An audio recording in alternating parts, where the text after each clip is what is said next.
Olá, sejam bem-vindos a esta jornada que hoje iniciamos, uma maratona espiritual, 40 sábados, 40 semanas. Vamos estar juntos nesta jornada e vamos em frente, confiando de que Deus é conosco. E vamos meditar hoje e ao longo destes sábados sobre como ter vidas com propósito. Quantos vivem hoje sem propósito na sua vida? Sem saberem quem são, de onde vieram e para onde vão? Então é fundamental ter propósitos na nossa vida. E, sobretudo, conhecer o propósito do Criador para a nossa vida. Porque este é o primeiro ponto e este é o ponto de partida. Tudo começa com Deus.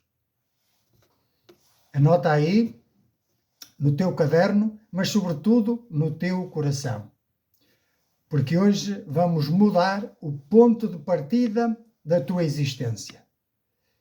Esta é uma jornada desafiante e que agora vais iniciar por fé. E para este primeiro passo de 40 sábados, vamos ajustar o foco. O foco vai passar a ser: a vida não é sobre nós, mas sobre aquele que nos planeou. Precisamos de uma mudança de perspectiva. Para compreendermos o nosso propósito, precisamos de um reset mental. Assim como se faz reset nos computadores. O mundo ensina-nos a olhar para dentro para encontrar respostas, mas a espiritualidade cristocêntrica exige que olhemos para cima. Bendito seja o nome do Senhor. E devem ser as Escrituras que devem fazer o reset na nossa mente. O reset corrige os erros e coloca tudo novo, em perfeitas condições de funcionamento. Eu quero te chamar para a palavra de Deus, porque é em volta dela que nós vamos andar. E o primeiro texto encontra-se em Romanos, no capítulo 12, os primeiros 2 versículos. Diz assim: Rogo-vos, pois, irmãos, pela compaixão de Deus, que apresenteis o vosso corpo em sacrifício vivo, santo e agradável a Deus, que é o vosso culto racional. Versículo 2. E não vos conformeis com este mundo, mas transformai-vos pela renovação do vosso entendimento. Para quê? Para que experimenteis qual seja a boa, a agradável e perfeita vontade de Deus. Então, o primeiro passo que nós aprendemos e que precisamos dar é renovar a nossa mente pela palavra, com um propósito: entender qual é a boa, a agradável e perfeita vontade de Deus. Então nós iremos iniciar por andar na boa vontade de Deus. Com o tempo, com a maturidade, com o crescimento espiritual, passaremos certamente a andar na agradável vontade de Deus, e virá o tempo, certamente quando formos glorificados, andaremos na perfeita vontade de Deus. Bendito seja o nome do Senhor. E este texto diz-nos também mais: para não nos conformarmos com este mundo, ou seja, não nos adaptemos à forma do sistema deste mundo. Assim como o padeiro, quando faz o bolo, coloca a massa numa forma, e quando o bolo está pronto e tira-o da forma, o bolo permanece com a forma da forma. Com a forma da forma. Então, nós não devemos ficar com a forma deste mundo, mas devemos transformar-nos pela renovação da nossa mente. Então, a verdadeira transformação ocorre quando permitimos que Deus renove a nossa mente. E só assim saberemos discernir, conhecer a sua vontade, que é boa, como nós vimos, agradável e perfeita vontade. Ora, precisamos então de discernimento. O que é discernimento espiritual? É a capacidade de perceber, distinguir e julgar as realidades espirituais que influenciam a vida humana e a tomada de decisões. Então, no nosso contexto, no contexto bíblico, o discernimento espiritual é visto tanto como um processo de crescimento pessoal, quanto como um presente divino. Ou seja, distinguir a vontade de Deus significa identificar-se um caminho, um pensamento ou uma decisão, identificar se está alinhado com o propósito divino, ou se é apenas fruto de desejos pessoais ou distrações. Por exemplo, o discernimento espiritual ajuda-nos a diferenciar se uma manifestação ou mensagem provém do Espírito Santo, do espírito humano ou de influências malignas. O apóstolo Paulo diz: examinai tudo, mas retende o bem. Por outro lado, também, discernimento ajuda-nos a ter a clareza para não ser enganados por situações que parecem boas, superficialmente, exteriormente, bem embelezadas, mas que não são saudáveis espiritualmente. Então, o discernimento espiritual não é apenas uma intuição natural, mas precisa ser cultivado esse discernimento e cuidado por meio de quê? Por meio do conhecimento das Escrituras. Pois a Bíblia é considerada o filtro principal para testar se algo é verdadeiro, se está errado ou se é falso. Por outro lado, para manter esse discernimento, cultivá-lo, cuidar dele, precisamos manter um relacionamento constante com Deus através da oração, pois isso ajuda-nos a reconhecer a voz, se é do Espírito Santo ou se tem outra procedência. Aquela voz que nos sussurra ao ouvido. E este discernimento vai amadurecendo. Amadurece com o exercício constante de escolher o bem em vez do mal. Não é apenas um conhecimento ou um discernimento intelectual ou no íntimo, mas à medida que nós colocamos em prática as boas decisões, ele amadurece. Existe também uma diferença entre dom e habilidade. Nós somos incentivados pela Bíblia a desenvolver este discernimento através do estudo e da oração. Mas também é-nos apresentado o dom de discernir os espíritos, que é uma capacitação sobrenatural que o Espírito Santo dá aos crentes para a edificação da Igreja reunida. Agora leiamos 2 Timóteo, capítulo 1 e versículo 9. Comecemos no 6 para contextualizar a Escritura. Diz: por esta razão, pois, tede mosto, é Paulo a escrever a Timóteo, que reavives o dom de Deus que há em ti, pela imposição das minhas mãos. Porque Deus não nos tem dado espírito de cobardia, mas de poder, de amor e de moderação. Não te envergonhes, portanto, do testemunho de nosso Senhor, nem do seu encarcerado, que sou eu. Pelo contrário, participa comigo dos sofrimentos, a favor do Evangelho, segundo o poder de Deus, que nos salvou e nos chamou com santa vocação. Então está aqui o propósito de Deus para nós. Chamou-nos com santa vocação, não segundo as nossas obras, mas conforme a sua própria determinação e graça que nos foi dada em Cristo Jesus, antes dos tempos eternos, e manifestada agora pelo aparecimento de nosso Senhor Jesus Cristo.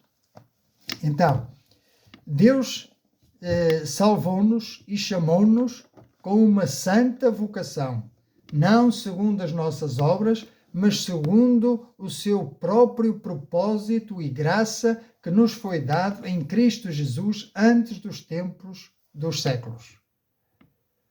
Portanto, vemos que Deus tem um propósito para a tua vida. Ele não quer que permaneças mais no erro, na falsidade, no engano, mas que venhas para a luz, que venhas para um caminho santo, onde há vida e onde há verdadeiro propósito. Então, a reflexão é esta, que o teu propósito não deve ser um destino que tu crias, mas deve ser uma herança que tu descobres e recebes de Deus. Quando lemos Jó, no capítulo 12, versículo 10, descobrimos a origem da vida. Diz Jó: na sua mão está a alma de todo o ser vivente e o espírito de todo o género humano. A nossa alma e o nosso espírito foram criados por Deus e estão na sua mão. Inclusivamente diz a palavra que após a morte o corpo volta à terra, que é pó, que foi de onde veio, mas o espírito volta a Deus, que o deu. Então, se o espírito e a alma estão nas mãos de Deus, tu não és um acidente biológico, és um sopro divino. Tu és criação de Deus. A soberania de Deus sustenta cada batida do teu coração.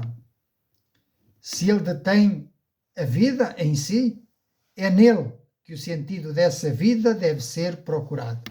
Se Ele é o dador da vida, se Ele é a fonte da vida, a vida que nós vivemos não é nossa, foi dada por Deus, pertence-lhe. Por isso, devemos olhar para o autor da vida. Já diz Romanos, no capítulo 8, versículos 6, 7 e 8, diz que o penhor da carne dá para a morte, ou seja, a inclinação da carne dá para a morte, mas a inclinação do espírito para a vida e paz. Portanto, há em nós uma luta entre o bem e o mal. Por isso, a inclinação da carne é inimizade contra Deus, pois não está sujeita ou não quer sujeitar-se à lei de Deus. E, na realidade, nem pode estar sujeita, porque é carne, porque está inclinada com os seus desejos maus. Portanto, os que vivem segundo os desejos da carne não podem agradar a Deus, estão fora da vontade de Deus. Vivem vidas sem propósito. Agora, se tu vens a Cristo, a palavra de Deus diz-te que agora não estás mais na carne. Não vives mais segundo os desejos da carne, mas segundo a inclinação, os desejos do Espírito que habita em ti. Se de facto o Espírito de Deus habita em ti. Por isso, primeiro precisamos de vir a Cristo pela fé, para que Ele possa operar mudanças na nossa vida. Então, a inclinação da carne significa o viver focado no eu, nos meus desejos, no para aqui, viver para agora, não pensar no além, morreu, acaba tudo. E isso não é mais do que construir castelos na areia. Vem o vento e tudo se desmorona. E o fim dessas vidas é a condenação eterna. Portanto, se queres viver pela inclinação do Espírito, Ele te dá vida e paz. E te dá um propósito. O verdadeiro propósito é o propósito em Cristo. A tua vida deve estar moldada por viver com um propósito cristocêntrico.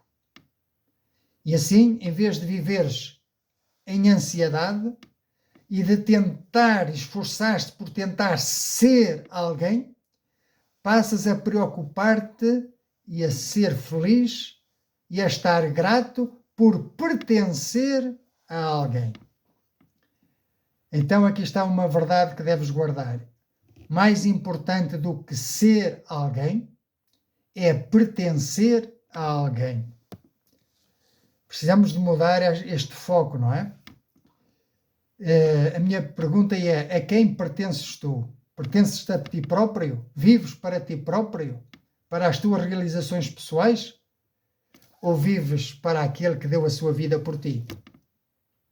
Só ele te pode dar verdadeiro sentido e verdadeiro propósito para a tua vida. Mateus capítulo 16 e versículo 25. Jesus é categórico e diz: quem quiser salvar a sua vida, ou seja, viver para si mesmo, viver para este mundo, perdê-la-á. Mas quem perder a sua vida neste mundo, por amor de Cristo, achá-la-á. Então, o teu propósito só se torna claro quando desistes de ser o realizador do teu próprio guião. Eu quero chamar-te para as páginas deste livro, pois aqui existe uma sabedoria oculta, mas que se revela àqueles que a procuram. Pois o apóstolo Paulo, escrevendo aos Coríntios, capítulo 1, versículos 2, primeira carta do apóstolo Paulo aos Coríntios, capítulo 2 e versículo 7, ele diz: falamos da sabedoria de Deus em mistério, a qual Deus ordenou antes dos séculos para a nossa glória. Eu quero dizer-te então, e este é um dos segredos ocultos que te vou revelar agora, que o teu propósito foi desenhado na eternidade. Não é uma tendência passageira, é um plano eterno revelado pelo Espírito Santo. E quero dizer-te mais.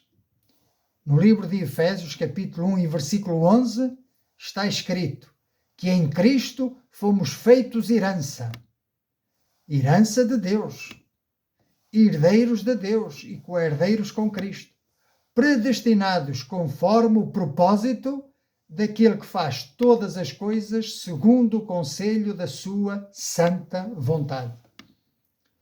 Deus não improvisa. E tu estás incluído num plano maior que visa glorificar a Deus.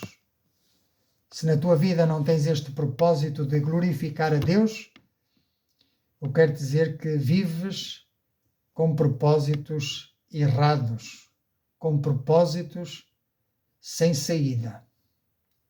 Propósitos que te mantêm enganados, engodado.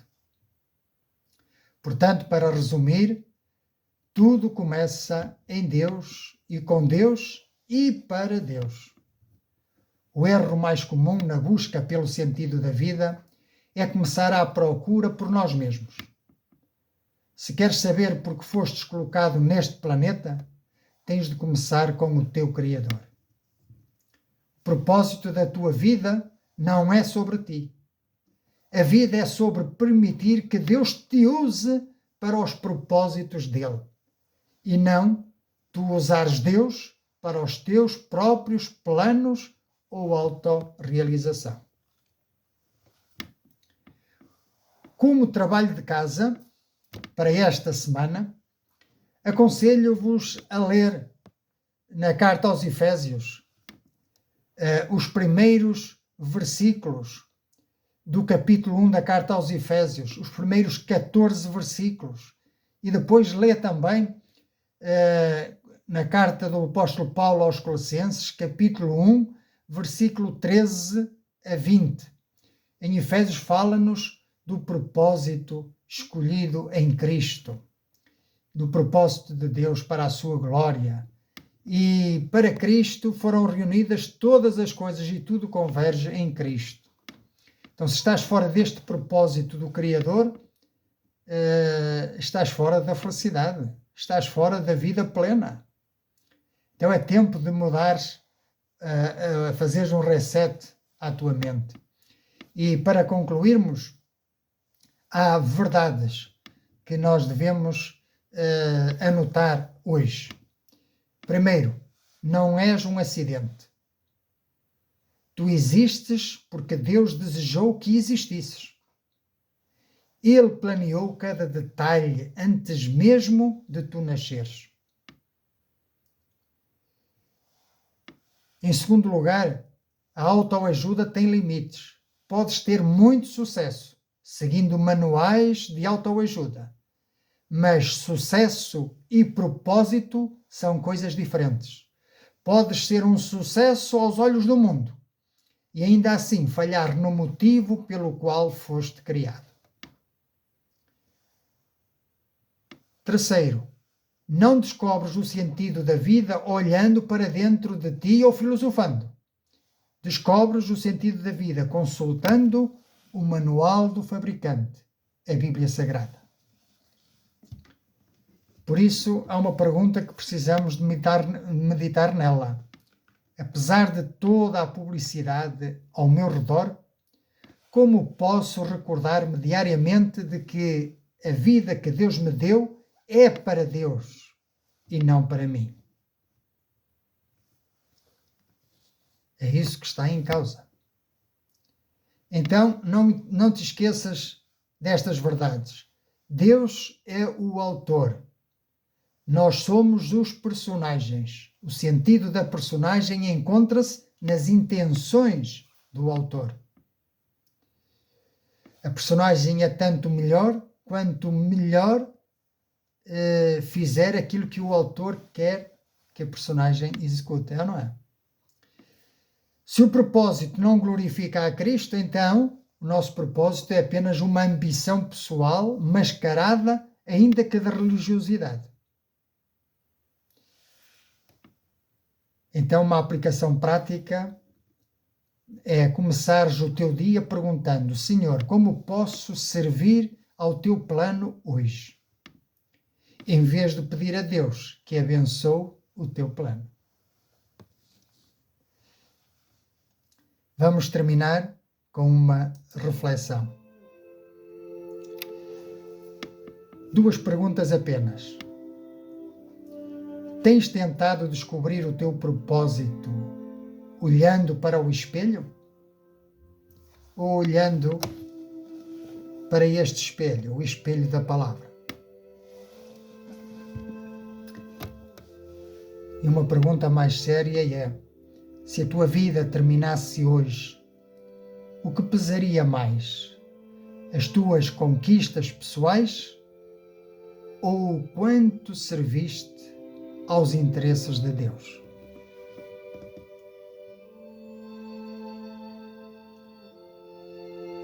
Talvez sintas um vazio, como se estivesses a correr numa passadeira rolante. Fazes muito esforço, mas não chegas a lugar nenhum. Isso acontece porque fostes criado por Deus e para Deus. E sem Ele, a vida não faz sentido. Por isso, Ele convida-te hoje a entregares a Ele o controlo da tua vida. Isto é, entregar o comando da vida que Ele te deu. E por isso eu quero ajudar-te a entregares esse comando da tua vida ao Senhor por fé, através de uma oração sincera e honesta e que parta do teu coração. Então, podes orar comigo assim: Senhor Jesus, reconheço que até aqui tentei ser o Senhor do meu destino,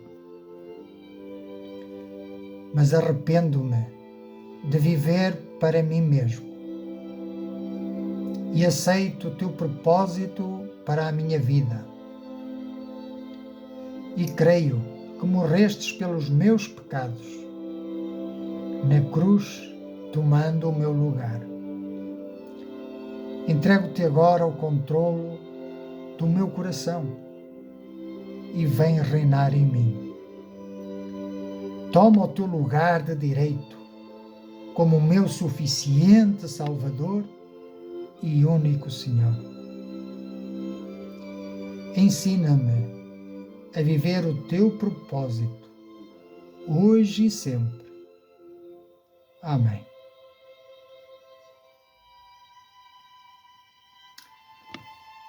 Que este seja o primeiro dia de uma vida que começa e continua em Deus. A partir de hoje, sempre que te sentires ansioso com o teu futuro ou focado apenas nos teus problemas, repete para ti mesmo: tudo começa em Deus. Estás de parabéns. Terminastes aqui o teu primeiro quilómetro desta maratona. Estás preparado para o segundo? Vamos lá. Até sábado, se Deus permitir. E que Deus nos abençoe. Até lá. Amém.